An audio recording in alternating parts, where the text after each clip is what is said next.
นมัสการพระพุทธเจ้าที่เคารพอย่างสูงท่านคณะกรรมการและท่านผู้มีเกียรติที่เคารพทุกท่าน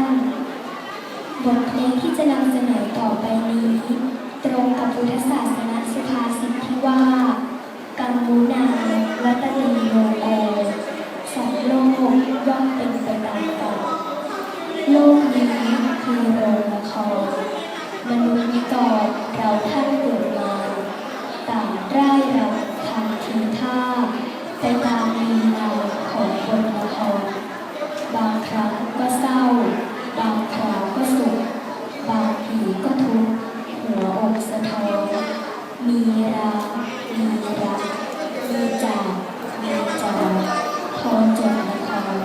ชีวิตก็ต้องลาต้องใส่หน้ากากออกฉากหลอกหลอนเล่นเป็นละครบทเจ้าน้ำตา